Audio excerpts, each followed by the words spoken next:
হবে, আমার শুধু তুমি থাকলেই হবে।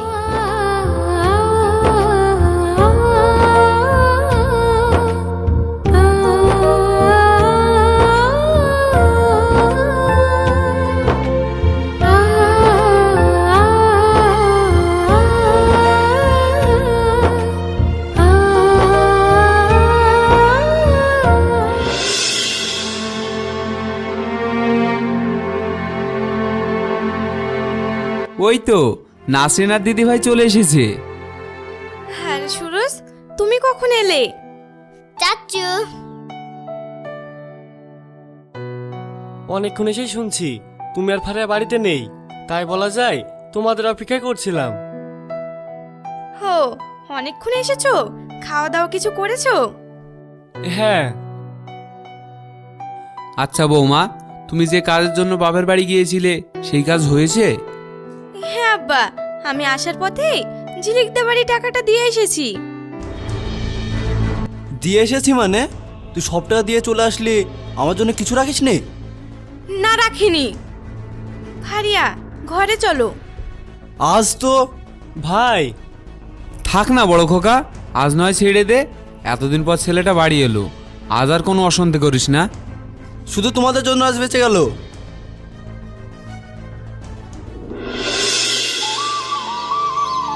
আচ্ছা চাচু, বড় মানুষ আর বড় চাকরি করতে গেলে আর ভালো মানুষ হতে গেলে কিসের দরকার?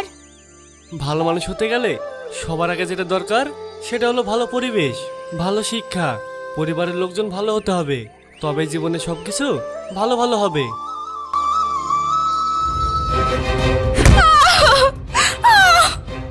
বল টাকা কোথায়?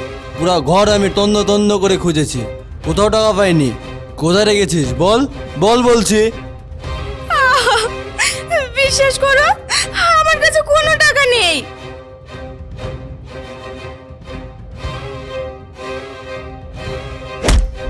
ভাই এইসব তুমি কি করছো? এভাবে কেউ কাউকে মারে? কেন রে, আমি আমার বউকে মারছি, তাতে তোর কি? নাকি অন্য কিছু? সি সুফিয়ান, তুমি হয়তো ভুলে যাচ্ছ যে ও তোমার নিজের ভাই। নিজের ভাই হলেই বা? আরে ও তো ভাই। এখন তো জামাই শাশুড়ি ভাসুরের ছোট ভাইয়ের বউয়ের সাথেও প্রেম করছে, সেখানে বড় ভাইয়ের বউয়ের সাথে ছোট ভাই প্রেম করবে, এটা আবার নতুন কি? ছি ভাই ছি, আমার ভাবতেও ঘৃণা করছে যে তুমি এত নিচু মন মানসিকতার। বাবা, তো দরদ দেখে তো বাঁচছি না।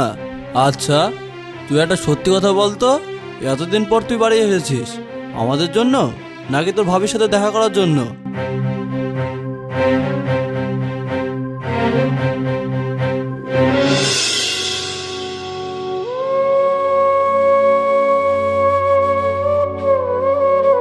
সুরজ তুমি? হ্যাঁ আমি, তোমার সাথে কিছু কথা ছিল, ভিতরে আসবো?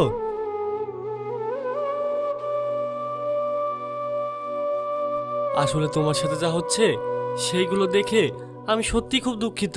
আচ্ছা, ভাই যে তোমার উপর এত অত্যাচার করে তুমি তার কখনো প্রতিবাদ করো না? প্রতিবাদ প্রতিবাদ করেই বা কি হবে বলো? কম চেষ্টা তো করিনি নিজেকে বাঁচানোর জন্য, কিন্তু আমার সব চেষ্টাই বৃথা হয়েছে। সেটা না হয় ছাড়ো। আচ্ছা তুমি এটা বলো, তুমি এত সুন্দর দেখতে, কখনো তোমার মনে হয়নি তোমার জন্য কি তোমার এই বাচ্চা মেয়েটির সুন্দর ভবিষ্যতের জন্য অন্য কোথাও গিয়ে নিজেদের জীবনটাকে সুন্দর করে নতুনভাবে গড়ে তুলি?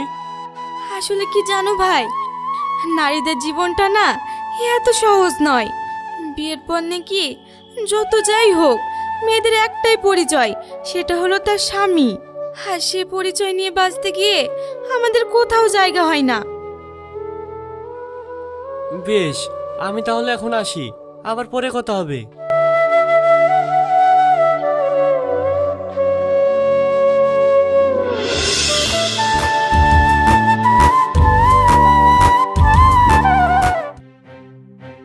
এই দেখ দেখ, এটা সুপেনের বোনা।